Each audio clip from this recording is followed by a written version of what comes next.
Selamat malam saudara, program Maluku Antarnusa edisi hari ini Senin 20 Maret 2017 hadir menjumpai Anda.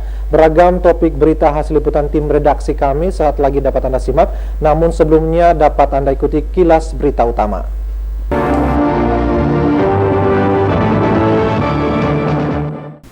BMKG minta masyarakat tidak resah dengan fenomena equinox.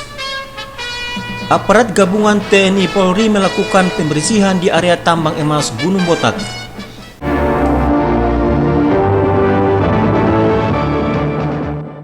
Demikian cuplikan berita utama Maluku Antarnusa malam ini, di samping sejumlah berita lainnya hasil liputan tim redaksi kami. Saya Henry Nalohina, Maluku Antarnusa selengkapnya.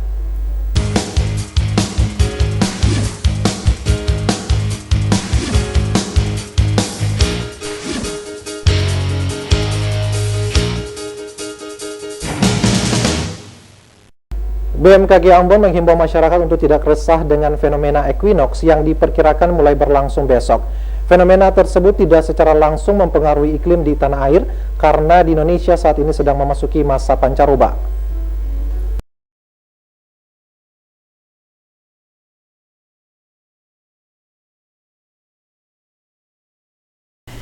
Equinox adalah salah satu fenomena astronomi di mana matahari melintasi garis khatulistiwa. Fenomena ini dalam setahun terjadi 2 kali. Tahun ini equinox akan terjadi pada tanggal 21 Maret besok dan 23 September. Keberadaan fenomena tersebut tidak selalu mengakibatkan peningkatan suhu udara secara drastis, di mana diketahui rata-rata suhu maksimal di wilayah Indonesia bisa mencapai 32 sampai dengan 36 derajat Celcius. Menyikapi fenomena tersebut, Badan Meteorologi, Klimatologi, dan Geofisika Ambon meminta masyarakat di Maluku khususnya di kota Ambon untuk tidak khawatir. Pasalnya, secara umum kondisi cuaca di wilayah Indonesia cenderung masih lembab. Beberapa wilayah Indonesia saat ini sedang memasuki masa pancaroba. Namun begitu, masyarakat diminta untuk mengantisipasi kondisi cuaca yang cukup panas dengan meningkatkan daya tahan tubuh dan tetap menjaga kesehatan keluarga serta lingkungan. Kepala Seksi Data dan Informasi BMKG Stasiun Geofisika Ambon, Andi Azhar Rusdin, mengatakan dengan menjaga daya tahan tubuh serta kesehatan keluarga masing-masing, maka tidak perlu khawatir dengan fenomena equinox besok. Sebenarnya untuk masyarakat dihimbau tidak perlu mengkhawatirkan dampak dari equinox sebagaimana yang disebutkan dalam isu yang berkembang. Beberapa wilayah Indonesia sedang memasuki masa pancaroba atau transisi dari musim hujan ke musim kemarau. Namun untuk wilayah Ambon, masa transisinya yaitu dari kemarau ke musim hujan. Maka ada baiknya masyarakat tetap mengantisipasi kondisi cuaca yang cukup panas dengan meningkatkan daya tahan tubuh dan tetap menjaga kesehatan keluarga serta kesehatan lingkungan. Equinox tidak sama dengan fenomena gelombang panas yang terjadi di Afrika dan Timur Tengah. Gelombang panas biasanya berlangsung berkepanjangan, sementara equinox hanya sebentar. Suhu yang ditimbulkan pun lebih panas dari equinox. Otis Kotadini melaporkan.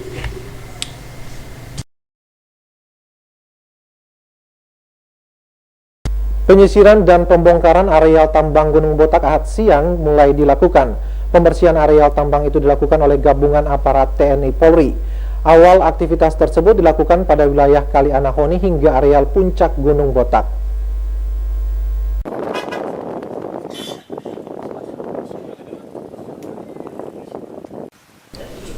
Sesuai instruksi Gubernur Maluku beberapa waktu lalu, aktivitas penutupan tambang emas Gunung Botak dilakukan Ahad siang. Penutupan itu dilakukan oleh unsur TNI Polri bekerjasama dengan pemerintah Kabupaten Buru dan Dinas ESDM Provinsi Maluku. Penutupan ini dimaksudkan untuk dilakukan penataan kembali kawasan tambang di Pulau Buru yang semakin rusak dan mengancam serta mengantisipasi kembalinya para penambang ilegal yang melakukan aktivitas di lokasi tersebut. Dari hasil pantauan, sebagian besar penambang telah meninggalkan area tersebut pasca disampaikannya surat edaran penutupan tambang Gunung Botak beberapa waktu lalu. Yang ada hanya sisa penambang yang masih mengais barang-barang milik mereka yang tertinggal di lokasi itu. Kepala Satuan Tugas Pengamanan Dirnakoba Polda Maluku Irwan Ramaini mengatakan jadwal pembersihan dan penertiban aktivitas saat ini akan berlangsung hingga 5 hari. Pihaknya telah mempersiapkan personil untuk menjaga area tersebut hingga 15 hari ke depan. Hal ini dilakukan untuk mengantisipasi masuknya kembali para penambang di area tersebut. Pengamanan lokasi tambang akan dilakukan hingga waktu yang belum ditentukan. Dari Namlea, Ernstasi Jawa melaporkan. Pemerintah Provinsi Maluku menargetkan tahun 2019 mendatang tingkat kemiskinan di Maluku turun menjadi 15%. Upaya menurunkan tingkat kemiskinan di Maluku akan dilakukan secara bersama-sama oleh jajaran SKPD di lingkup pemerintah Provinsi Maluku.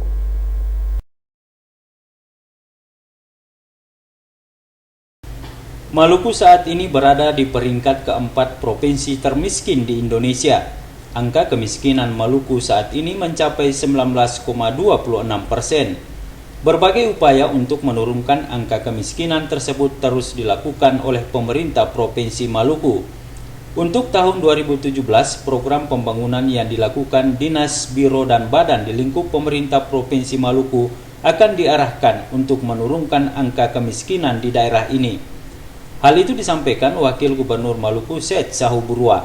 Menurut Sahuburua, selama ini program kerja yang dilakukan Dinas, Badan, dan Biro untuk menurunkan angka kemiskinan belum terarah. Akibatnya, program tersebut tidak berdampak secara signifikan dalam menurunkan angka kemiskinan di daerah ini. Untuk tahun 2017, bantuan pemberdayaan masyarakat guna menurunkan angka kemiskinan akan dilakukan berdasarkan data by name by address. Tujuannya adalah agar bantuan pemberdayaan yang dilaksanakan Dinas, Badan, dan Biro di lingkup pemerintah Provinsi Maluku langsung diterima masyarakat yang membutuhkan bantuan tersebut. Kalau memang itu dia bisa turun sampai bisa mencapai 15%, syukur kepada Tuhan Yang Maha Kuasa. Nah, itu kita mesti kerja keras.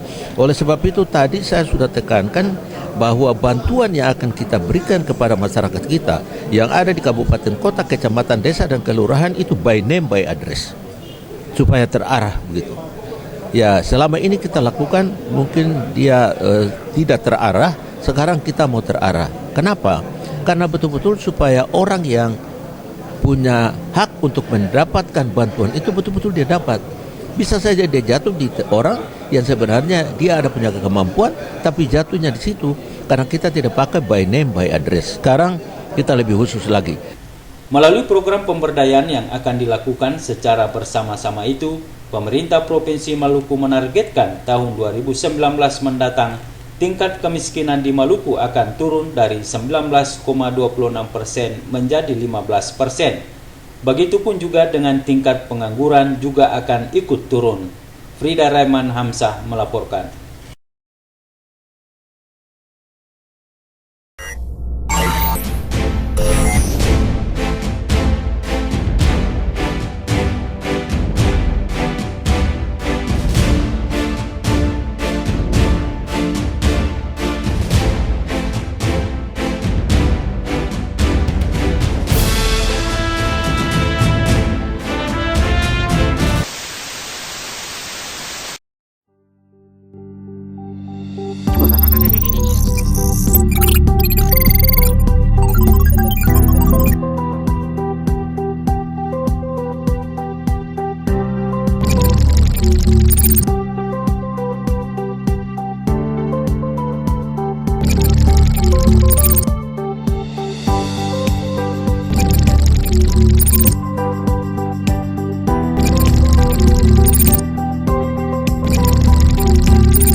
Kami siap.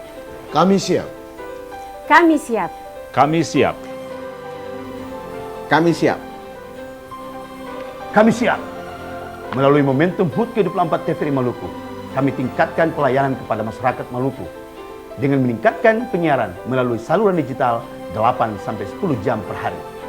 Siaran digital merupakan pengembangan dari siaran live streaming yang sudah dilakukan sejak Oktober 2016 yang lalu. Live streaming merupakan solusi terbaik untuk memberikan pelayanan kepada masyarakat Maluku yang berada di belahan dunia manapun. Karena dengan kemajuan teknologi informasi sekarang memungkinkan dunia dalam genggaman.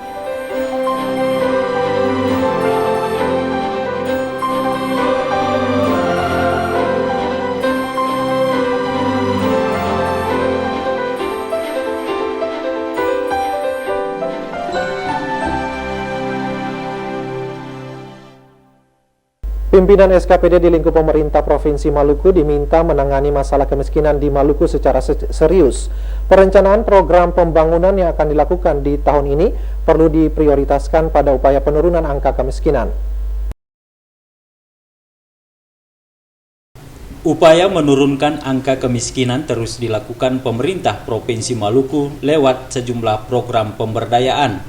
Namun program pemberdayaan yang dilakukan tersebut belum dapat menurunkan angka kemiskinan di Maluku secara signifikan. Melihat kondisi itu, seluruh pimpinan SKPD yang memiliki program kerja yang akan dilakukan di tahun 2017 diminta untuk serius menangani masalah kemiskinan di daerah ini. Permintaan itu disampaikan Wakil Gubernur Maluku Syed Sahu Burua saat membuka forum SKPD Gabungan Lingkup Pemerintah Provinsi Maluku tahun 2017 Senin pagi.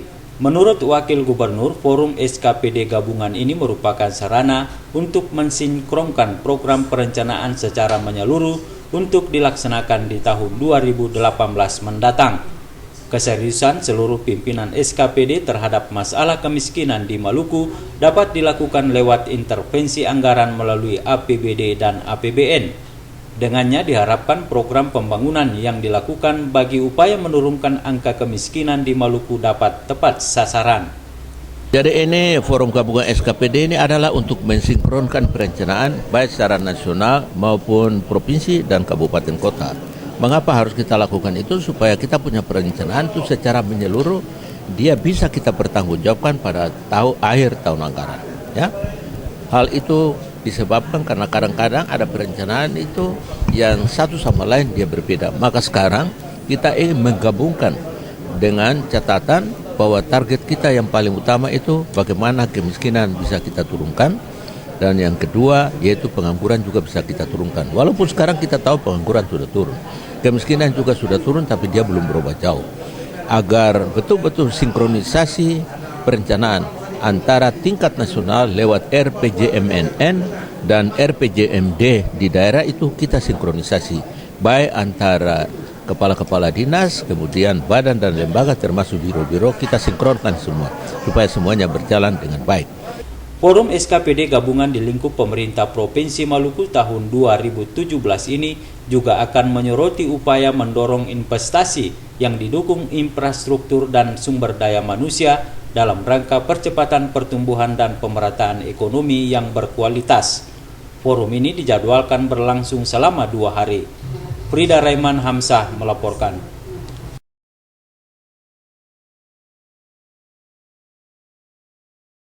11 kecamatan di Kabupaten Seram bagian Barat telah menyelesaikan musyawarah perencanaan pembangunan atau musrenbang tingkat kecamatan. Musrenbang itu bertujuan melakukan sinkronisasi rencana pembangunan tingkat desa.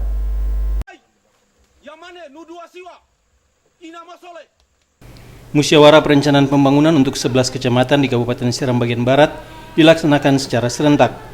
4 lokasi dipakai untuk pelaksanaan musrenbang tersebut, masing-masing di Desa Hunitetu, Pelita Jaya, Amalatu, dan Tahalapu. Pelaksanaan musrenbang itu bertujuan mendapatkan rencana pembangunan yang berkualitas, akuntabel, serta menjadi tolok ukur pelayanan publik. Berbagai program pembangunan yang telah diputuskan di tingkat desa disinkronkan pada musrenbang tingkat kecamatan itu. Musrenbang juga menjadi media interaktif antara SKPD dengan pemerintah tingkat kecamatan. Penjabat Bupati Seram bagian Barat, Ujir Halid, mengatakan, pada tahun 2015 terjadi peningkatan indeks pembangunan manusia di Kabupaten Seram bagian Barat. Selain itu, terjadi penurunan angka kemiskinan dan penduduk miskin di sana. Pembangunan di Kabupaten Seram bagian Barat juga berimplikasi pada pertumbuhan ekonomi yang terus meningkat hingga mencapai 6,11% pada tahun 2015. Kendati demikian, Ujir Khalid mengakui masih banyak yang belum dilakukan pemerintah untuk kemaslahatan masyarakat di Kabupaten Seram bagian Barat. Karenanya dimintakan seluruh komponen masyarakat mendukung pemerintah agar program-program pembangunan yang direncanakan dapat dilaksanakan dengan baik.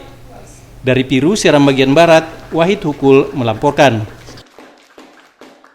SMK Pamahanunusa sebagai salah satu lembaga pendidikan di Maluku Tengah berkomitmen menjaga budaya dan kearifan lokal masyarakat Maluku Tengah.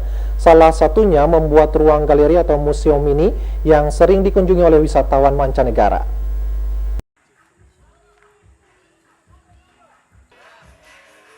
Tertarik dengan sejarah, budaya, serta kearifan lokal Maluku Tengah, SMK Pamahanunusa Kota Masohi baru-baru ini dikunjungi wisatawan asing asal Swiss.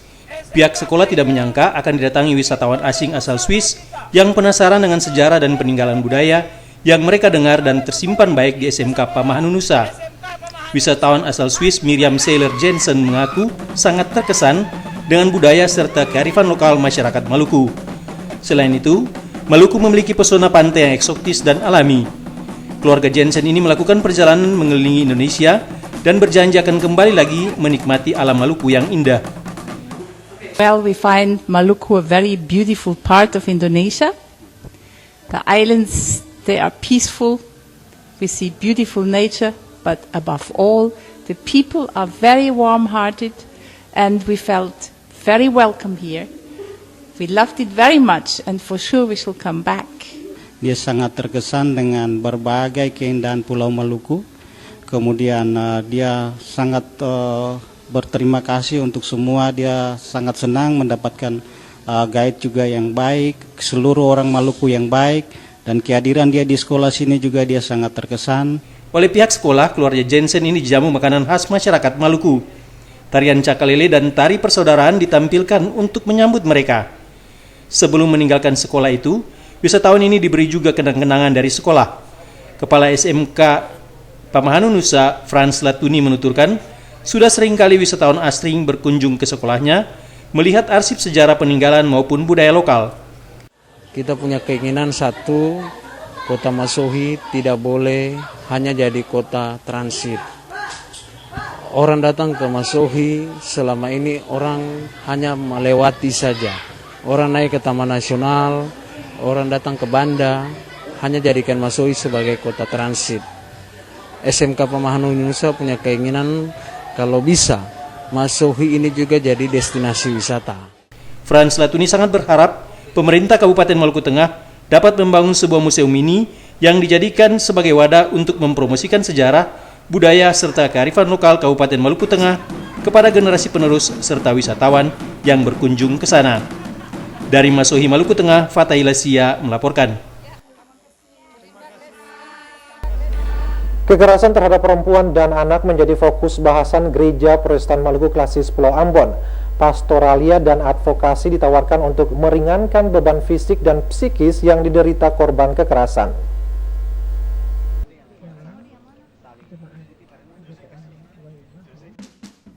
Keputusan Sidang Majelis Pekerja Lengkap Sinode GPM tahun lalu menyebutkan fokus perhatian GPM adalah kekerasan terhadap perempuan dan anak yang semakin meningkat.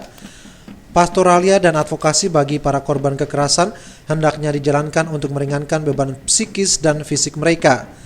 Selain itu, pembinaan berbasis keluarga hendaknya ditingkatkan karena berbagai persoalan yang dihadapi umat saat ini, diantaranya narkoba, HIV/AIDS dan miras, serta judi dan perceraian. Hal itu disampaikan anggota MPH Sinode GPM, Pendeta Nyonya M. Sokota, saat membuka persidangan ke-48 Klasis GPM Pulau Ambon di Jemaat Waimahu Ahad pagi. Menurutnya, tantangan serius yang dihadapi gereja juga saat ini adalah meningkatkan standar hidup manusia melalui pendidikan. Selain itu, isu keadilan sosial dan ekologis juga merupakan gumulan warga gereja, termasuk yang berada di Klasis GPM Pulau Ambon. Ketua Klasis GPM Pulau Ambon, Pendeta Riko Rikumahu mengatakan, pelayanan GPM pada tahun ini difokuskan pada upaya menanggulangi ketidakadilan sosial dan ekonomi yang dipandang mempengaruhi kehidupan manusia dan alam semesta. Hal ini menurutnya bukan agenda yang mudah. Gereja tidak dapat menanganinya sendiri dan membutuhkan pemangku kepentingan lainnya. Poin penting untuk dipercakapkan secara serius pada persidangan klasis maupun di tingkat jemaat adalah kekerasan perempuan dan anak dalam kaitannya dengan peran keluarga sebagai basis pembinaan jemaat.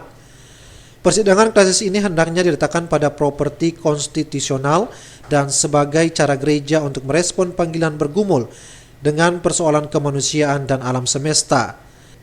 Persidangan ke-48 klasis GPM Pulau Ambon diaktakan dalam ibadah minggu yang dipimpin Pendeta John Ruhulesin. Dalam khotbahnya, Ruhulesin mengajak umat untuk membela, menjaga serta merawat kehidupan dan meningkatkan keadilan sosial dan keadilan ekologis dengan meningkatkan kepekaan terhadap fenomena masyarakat. Persidangan tersebut direncanakan berlangsung 2 hari. Tim Liputan TVRI Maluku melaporkan.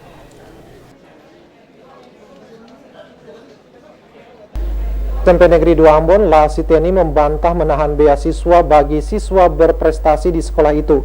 Menurutnya beasiswa itu tidak akan dikirim ke sekolah, tapi langsung kepada siswa yang bersangkutan. Hal itu disampaikan menyusul tudingan sejumlah orang tua murid bahwa sekolah menahan beasiswa anak mereka.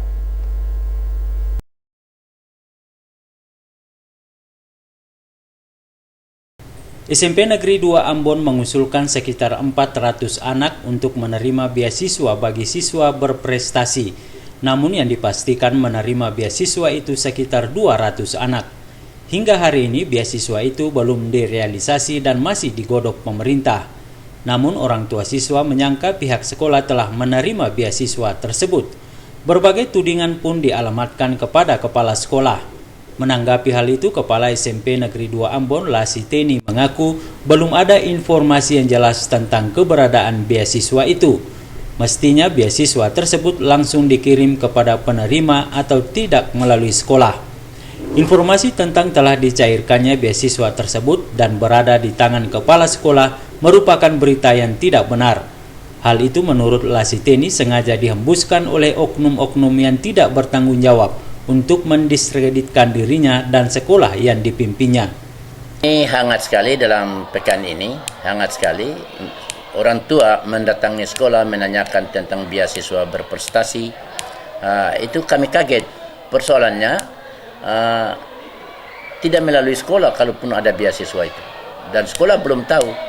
Kalaupun itu sudah ada di dinas, kami pasti dapat informasi dari dinas. Tapi pun di dinas belum ada. Anehnya, orang tua datang dengan alasan bahwa kami mendapat berita SMS, nama kepala sekolah, nama wali kelas dengan nomor HP-nya lengkap, nama siswa yang bersangkutan dengan nomor induknya jelas. Dan ini bukan satu orang, silih berganti yang datang. Lalu melalui pemberitaan ini, saya sangat harap bahwa masyarakat jangan tertipu dengan isu-isu bahkan dengan data-data SMS. Rahmala Tukonsina dan Unga melaporkan. Lebih dari 2.300 siswa Madrasah Aliyah di Maluku hari ini mengikuti ujian akhir madrasah berstandar nasional. Sebelumnya mereka telah menjalani berbagai persiapan untuk mengikuti ujian tersebut.